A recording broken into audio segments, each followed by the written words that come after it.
आदाब, नमस्कार। आप देख रहे हैं आईएनएन चैनल। मैं हूं शेख अहमद अली। आईएनएन स्पेशल में आज हम बात करेंगे बेरोजगारी की। 15 जुलाई को सेंटर फॉर पॉलिसी रिसर्च की एक सर्वे रिपोर्ट सामने आई, जिसमें यह दावा किया गया कि तेलंगाना और आंध्र प्रदेश नौकरियों के मामले में पूरे मुल्क में सबसे आगे हैं। 57.3 पॉइंट्स के साथ तेलंगाना और आंध्र प्रदेश टॉप पोजीशन में है। इनके बाद 57.2 पॉइंट्स के साथ महाराष्ट्र और 56.39 पॉइंट्स के साथ छत्तीसगढ़। इस लिस्ट में उत्तर प्रदेश और बिहार सबसे नीचे हैं। दावा किया गया कि यह सर्वे रिपोर्ट सरकारी एजेंसीज के डाटा को एनालाइज करने के बाद तैयार की गई।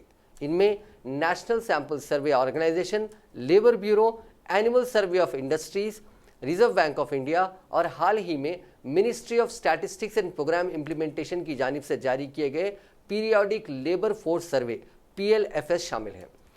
इस दावे में कितनी सच्चाई है, ये जानने के लिए हमने सरकारी रिपोर्ट्स को खंगाला और इसमें जो सामने आया वो आपको जरूर चौंका देगा। हाल ही में Ministry of Statistics and Programme Implementation के तहत चलने वाले नेशनल स्टैटिस्टिकल ऑफिस NSO के period labour force survey PLFS की 2017-18 की एनुअल रिपोर्ट और PLFS क्वार्टरली बुलेटिन में खुलासा हुआ कि तेलंगाना में, खासकर तेलंगाना के नौजवानों में बेरोजगारी की शरह यानी अनएम्प्लॉयमेंट रेट बहुत ज्यादा है। PLFS की सालाना रिपोर्ट में अर्बन और रूरल एरियाज का डेटा है, जबकि क्वार्टरली बुलेटिन में सिर्फ शहरी इलाकों का डेटा है। क्वार्टरली बुलेटिन के मुताबिक अक्टूबर से दिसंबर 2018 के तिमाही यानी क्वार्टर में तेलंगाना में अनएम्प्लॉयमेंट रेट 12.4% था। इसके मुताबिक नॉर्थ ईस्ट और यूनियन टेरिटरीज को छोड़कर बेरोजगारी के मामले में तेलंगाना दीगर 22 रियासतों में 6th पोजीशन पर है। बिहार में अनएम्प्लॉयमेंट रेट 13.4% है, जम्मू कश्मीर में 13.5%, ओडिशा में 14.2%, उत्तराखंड में 13.6% और उत्तर प्रदेश में 15.8%। इसमें सबसे तशवीशनाक बात यह है कि अक्टूबर से दिसंबर 2018 के क्वार्टर में 15 से 29 साल के नौजवानों में बेरोजगारी का रेट 32.8% है। यानी तेलंगाना में 15 से 29 साल की उम्र के हर 100 में से करीब 33 नौजवानों के पास कोई नौकरी या काम नहीं है। इस मामले में बिहार, जम्मू एंड कश्मीर, केरला और उड़ीसा के बाद तेलंगाना 5वें नंबर पर है, जबकि इस कैटेगरी में ऑल इंडिया फिगर 23.7% है। जिस वक्त ये सर्वे हो रहा था, आपको याद होगा, तेलंगाना में असेंबली इलेक्शंस चल रहे थे और अफसोस की बात यह है कि उस वक्त नौजवानों में बढ़ती बेरोजगारी इलेक्शन का मुद्दा नहीं था और न आज है।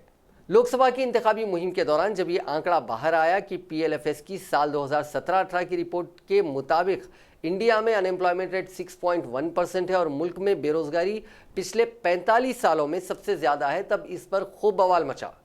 मरकज की बीजेपी हुकूमत ने तो इस आंकड़े को मानने से ही इनकार कर दिया था, लेकिन इंतखाबात खत्म होते ही इस हकीकत को न सिर्फ माना गया बल्कि उनके खिलाफ जांच भी शुरू कर दी गई, जिन्होंने ये फिगर्स मीडिया को लीक किए थे। यानी हुकूमत को यह फिक्र नहीं है कि बेरोजगारी अपनी इंतहा पर है, उसे तो यह फिक्र है कि यह सच्चाई लोगों के सामने पेश करने में किसने मदद की। मजमूई तौर पर अगर हम देखें तो तेलंगाना में शहरी इलाकों में अनएम्प्लॉयमेंट रेट 9.4% और दही इलाकों में 6.5% है। साल 2017-18 में तेलंगाना में अनएम्प्लॉयमेंट रेट 7.6% रहा और इसमें 36 स्टेट्स और यूनियन टेरिटरीज में तेलंगाना का रैंक 14th है। लेकिन सिर्फ 22 स्टेट से अगर हम कंपेयर करें तो तेलंगाना बेरोजगारी के मामले में 7वें नंबर पर है। खुद को इंडिया का रिचेस्ट स्टेट और हर मामले में खुद को नंबर 1 बोलने वाले स्टेट बेरोजगारी के मामले में भी पीछे नहीं है। ये तो गवर्नमेंट ऑफ इंडिया के फिगर्स हुए। आइए अब तेलंगाना गवर्नमेंट के फिगर्स पर एक नजर डालते हैं। Telangana state public service commission के जरिए रियासती हुकूमत मुख्तलिफ डिपार्टमेंट्स में नौकरियां देती है। यानी किसी भी डिपार्टमेंट में कोई भर्ती करनी हो तो नोटिफिकेशन जारी होने से एग्जाम कंडक्ट करने तक का पूरा प्रोसेस पब्लिक सर्विस कमीशन ही करता है। इसके जितने भी एलिजिबल कैंडिडेट्स हैं उन्हें TSPC की जो वेबसाइट है उस पर ऑनलाइन 1 टाइम रजिस्ट्रेशन करवाना पड़ता है। TSPSC पर अब तक 24,59,794 कैंडिडेट्स ने 1 टाइम रजिस्ट्रेशन करवाया है। इसका मतलब यह है कि रियासत में 24 लाख से जायद पढ़े लिखे और काबिल नौजवान हैं जिन्हें एक अच्छी नौकरी की तलाश है। लेकिन यह नहीं कहा जा सकता कि सभी 24 लाख नौजवान बेरोजगार हैं। हो सकता है उनमें से कुछ लाख नौजवान प्राइवेट कंपनीज में नौकरियां कर रहे हों। अगर हम ये जो डेटा है इसका पब्लिक सर्विस कमीशन का, अगर हम उस डेटा पर नज़र डालें तो टोटल अभी तक पब्लिक सर्विस कमीशन ने 134 नोटिफिकेशन जारी किए और इसमें जो डायरेक्ट रिक्रूटमेंट के नोटिफिकेशन है वो 101 है। इसमें OMR एग्जाम्स 40 कंडक्ट हुए और CBRT एग्जाम्स 61 कंडक्ट हुए। इसमें 10 हाफ ईयरली एग्जामिनेशंस के नोटिफिकेशंस हैं, जबकि डिपार्टमेंटल एग्जाम के जो नोटिफिकेशन है वो 8 हैं। RIMC यानी राष्ट्रीय इंडियन मिलिट्री कॉलेज के 9 नोटिफिकेशन, कैरियर एडवांस स्कीम के 5, डायरेक्ट रिक्रूटमेंट के जो वैकेंसीज को नोटिफाई किया गया वो है 36,473। साथ में इसको हम प्लस कर लें, ग्रुप 1 के जो एग्जाम्स हैं वो 128 हैं। जॉब्स अभी तक जो पब्लिक सर्विस कमीशन के जरिए फिल हुए वो 25,700 हैं, जबकि एक पब्लिक सर्विस कमीशन के मेंबर का दावा है कि ये नंबर 26,366 है और जो पेंडिंग है वो 10,901 है। यानी अलग अलग या तो कोर्ट की वजह से या कोई और वजह से 10,000 से ज़्यादा जो रिक्रूटमेंट है वो पेंडिंग है। या अगर हम पूरा देखें तो मुख्तलिफ जो नौकरियां हैं उन नौकरियों के लिए 48,57,248 यानी 48,57,248 एप्लीकेशंस रिसीव हुए, जबकि 33,82,960 33,82,960 उम्मीदवारों ने 95 एग्जाम्स में शिरकत की है। करीब 15 लाख ने इन एग्जाम्स को एब्सटेन किया, उनमें वो शामिल नहीं हुए, जिसके डिफरेंट अलग अलग वजह हो सकती है। एक अंदाजे के मुताबिक तेलंगाना गवर्नमेंट के मुख्तलिफ डिपार्टमेंट्स में 2 लाख से ज़ायद वैकेंसीज हैं। इन्हें कब फिल किया जाएगा इसको लेकर फिलहाल कोई क्लैरिटी नहीं है, लेकिन ऑफिशियल फिगर्स से ये तो साफ हो जाता है कि तेलंगाना में पढ़े लिखे नौजवानों में बेरोजगारी अपनी इंतहा पर है।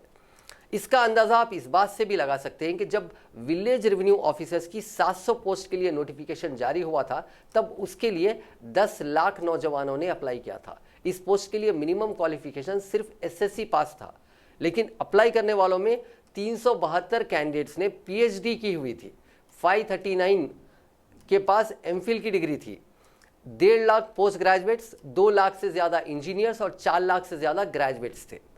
यानी SSC पास की नौकरी के लिए जो लोग मुकाबला कर रहे हैं ये उनका क्वालिफिकेशन है।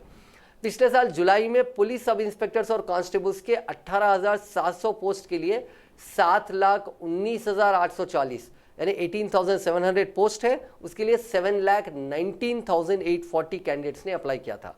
यानी एक नौकरी के लिए करीब 38 उम्मीदवार।